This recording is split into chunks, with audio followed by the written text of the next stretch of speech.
minha amiga, olá, meu amigo. Aqui quem fala é Marcos Chiarelli. E o questionamento apresentado hoje ao quadro Pergunte ao Espaço do Evangelho é bastante interessante.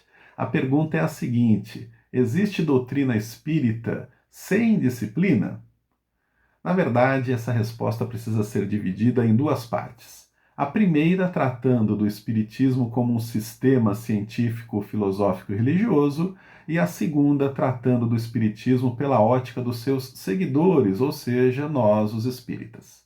A primeira parte da resposta, então, quando falamos da doutrina espírita como um sistema científico, filosófico e religioso bem estabelecido, bem fundamentado, com os seus princípios teóricos e morais muito bem esclarecidos e muito claros, nós podemos dizer que ele independe do entendimento, do comportamento ou do modo de agir dos seus seguidores, assim como qualquer outra filosofia religiosa ou científica. Existe porque está calcado, está baseado, está escorado em princípios muito bem estabelecidos. Agora, quando falamos da segunda parte dessa resposta, espíritas, seguidores do espiritismo, eles precisam de disciplina? Aí a coisa muda de figura. Imaginemos as seguintes situações. Eu desejo ser um corredor como o Usain Bolt, aquele jamaicano que é medalhista olímpico. Eu desejo ser um músico como Beethoven ou como Mozart. Eu desejo ser uma cientista como Madame Curie ou uma escritora como Clarice Lispector ou Machado de Assis.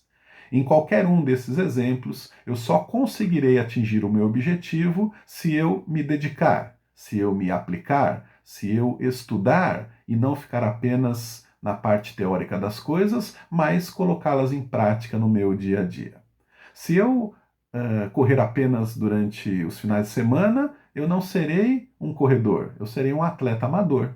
Se eu utilizar um aplicativo de celular que ensina a apertar as teclas de um piano para um nível iniciante de músico, eu não serei um músico, eu serei um músico amador. E assim por diante.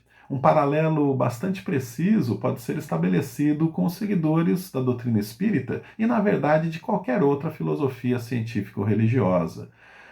Se a pessoa gosta de ir a um centro espírita para assistir às suas palestras, se ela aprecia a leitura de romances espíritas ou espiritualistas, ou se ela se sente muito bem com aquela sensação quando nós recebemos um passe dentro de uma casa espírita, mas, apesar disso tudo, ela não se aprofunda, ela não utiliza aquilo que lê ou aquilo que ouve para a sua auto-melhoria, então não podemos dizer que ela é espírita, podemos dizer que ela é uma simpatizante do espiritismo. Quando que nós nos tornamos espíritas realmente? No Evangelho segundo o Espiritismo, capítulo 17, Allan Kardec escreveu o seguinte, orientado pelos benfeitores espirituais: reconhece-se o verdadeiro espírita pela sua transformação moral e pelos esforços que faz para domar suas más inclinações.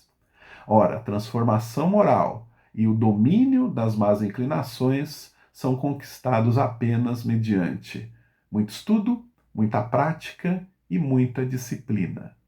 A pessoa não precisa necessariamente frequentar um curso ou trabalhar dentro de um centro espírita. Essas duas ações são muito boas, muito benéficas para si mesmo e para os outros, mas não é isto que torna a pessoa espírita. O que torna um espírita de verdade é aquilo que ela faz com o conhecimento que ela adquire nas palestras, nos cursos, na sua vida diária através da leitura do Evangelho. Repito para fixarmos bem a resposta que Allan Kardec obteve da espiritualidade superior. Reconhece-se o verdadeiro espírita pela sua transformação moral e pelos esforços que faz para domar suas más inclinações. É preciso, então, muita disciplina para chegarmos a este ponto. Um grande abraço a todos, fiquem na paz de Jesus.